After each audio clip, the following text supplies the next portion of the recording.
ကျွန်တော်တို့ဒီတစ်ပတ်မှာမဆိုးဘူးပေါ့နော်ကနန်းပေါ်နိုင်ချေအရှိဆုံးကနန်းခွန်တလုံးနဲ့မဆိုး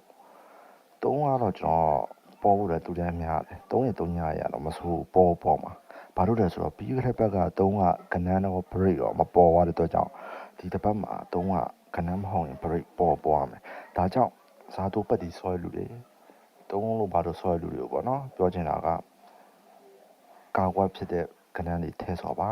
မဟုတ်ရင်အထီးနာနေပဲเนาะဒါကျွန်တော်အမြဲပြောရအောင်ပြီးမနေ့ကတော့မှကျွန်တော်ပြောလိုက်ပါသေးတယ်အပူး2ချိန်ဆင်းသွားရင်အပူးတစ်ချိန်ကအမြဲတမ်းဆင်းနေခြင်းရှိတယ်တတိထားပါဘာကြောင့်လဲဆိုတော့ပြီးခဲ့တဲ့ဘက်ကအပူး2ချိန်ဆင်းပြီးတစ်ချိန်မဆင်းပါဘူး3ချိန်အပူးကလို့တနင်္လာအင်္ဂါမှာ2ချိန်ဆင်းရင်တေချာပေါ့နောက်တစ်ချိန်ဆင်းအောင်ဆင်းတယ်ဗျာ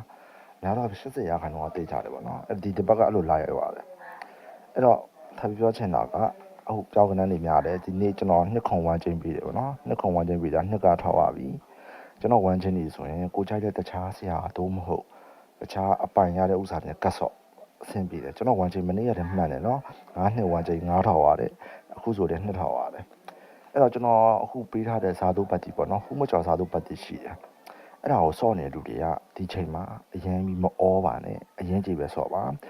အကယ်လို့မိသွားပြီအရင်ကြည့်မိသွားပြီဆိုရင်ကျွန်တော်နောက်ထပ်ပတ်တီဒုံးမဟုတ်အခွေပေးမယ်ကျွန်တော်မှပေးဖို့ကနန်းနေရှိသေးတယ်အဲ့တော့ကျွန်တော်ဘာမှမပေးနဲ့ဘာမှပေးစရာမလိုကျွန်တော် free ပေးမယ်နော်ဒါပေမဲ့အခုချိန်မှာကျွန်တော်ပြောတဲ့စကားကိုတေချာနားထောင်ပါအရင်ခြေပဲစော့ပါမဟုတ်ရင်အထီနာမှာဆိုလို့ပေါ့နော်အထီနာမှာတော့မဟုတ်ကျွန်တော်ကနန်းမထွက်မှာမဟုတ်ထပ်မယ်ကျွန်တော်ပြောရနော်ကျွန်တော်ကနန်းမြင်တဲ့အပတ်တိုင်းနဲ့ထွက်တယ်အလုံးဆုံးနောက်ကျတတ်တယ်ဒါတော်တော်များတည်တယ်ပေါ့နော်ဟုတ်ကဲ့အဲ့တော့အများကြီးပြောကြမှာရှိပါဒီတစ်ပတ်ကတော့တော့ဆယ်နှစ်ခုံဝိုင်းချင်းထားလဲဆိုတော့ညနေခင်းကိုခွန်3ညဝိုင်းချင်းဆော့လို့ရတယ်တို့မဟုတ်ကျွန်တော်စီရစာတို့ပတ်တီကိုအရင်ကြည့်တော့ဆော့ပါနော်ဘောဝရီကျွန်တော်အခုတေချာပြန်လာနေပြီနော်ပြန်လို့တော့မယ်ကျွန်တော်တေချာလေ့လာနေနဲ့ theory တစ်ခုတွေ့ထားတယ်